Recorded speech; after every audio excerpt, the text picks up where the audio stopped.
What's up, guys? I just wanted to give everyone a little update on my acro bleaching I had going on and some decaying issues around the bottom of my plugs. So far so good. It's been about 5 days so far. Polyp extension's doing really well. Decay doesn't seem to be happening anymore around any of the base of the skeletal structure. I'll probably be relocating these guys back this coming up weekend. Hopefully by then, I don't see any changes in the coral. Everything seems to be okay. My orange variation is doing pretty well, but my green variation, not so much. I did the exact same thing I did with the orange one. I iodine dipped it, removed some of the base, trimmed off some of the dead, but this one's just so far up and all over the whole colony. Unless I actually trim it down flush to the plug and hope that something comes back on the plug, I don't think I'm going to have any luck with this one. Unfortunately, I don't know if you guys can see the little acropora crab that's in there.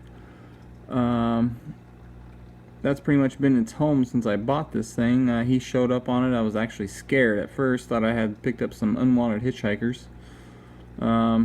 But it turns out just to be a symbiotic relationship. So I'm hoping if this one dies off, I can hopefully transfer him over to this one and not have anyone pick on him, at least until some of these branches grow back out and give him a little more cover. But other than that, everything else in the tank seems to be doing pretty good. I relocated my hammer last weekend. For some reason, I don't know if it was getting too much flow where it was at down on the ground. I've tried to have it up high in my tank.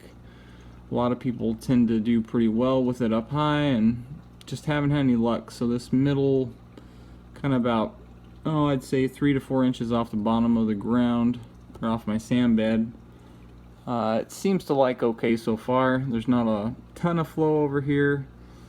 So I'm hoping it'll kind of come back. The one head that got damaged when I transferred to a different tank a few months back seems to be growing back. So hopefully that makes a full recovery in the next month or two.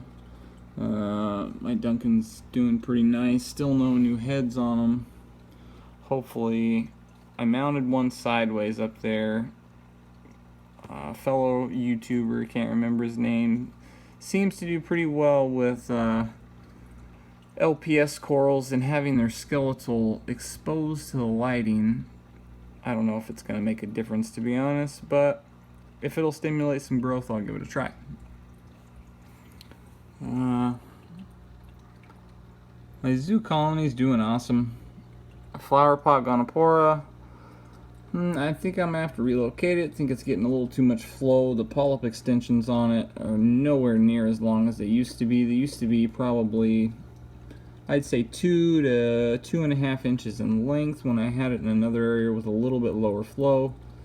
And I kind of like that look a little better, so I might relocate that back again.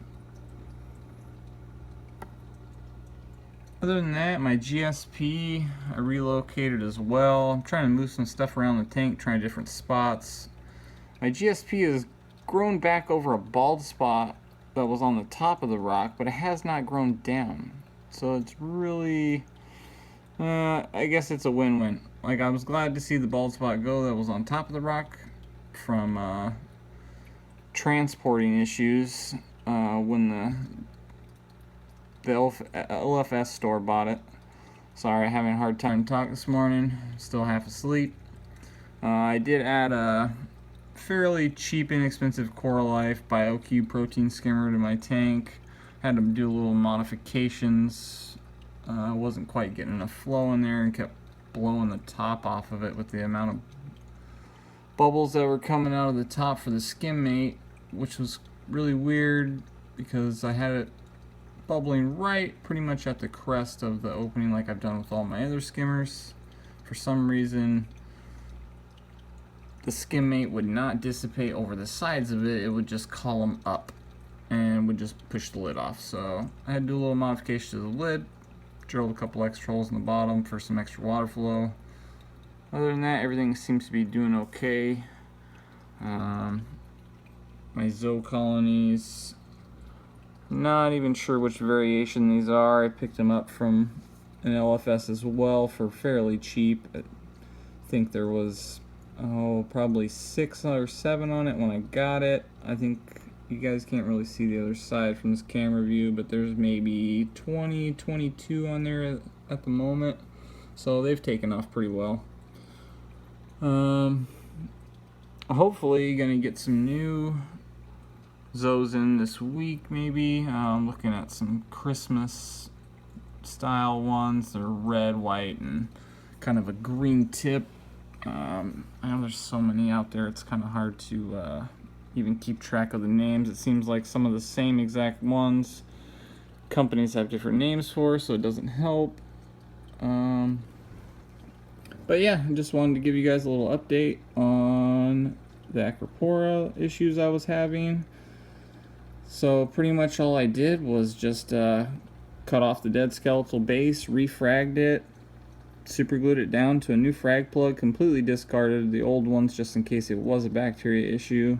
I did just a single cup of my aquarium water, did a 1.5 cups full of iodine, which would normal dosing iodine, and dipped it for about 20-30 seconds, took it out, put it back into some fresh tank water in a separate cup, did it again, threw it back in my tank, put it in the down on my sand bed. They said that would kind of help to not stress it as much, give it a little bit of a break-in period, kind of wean it back into my lighting and everything, since I did do a really high dose of iodine on it and probably shocked it.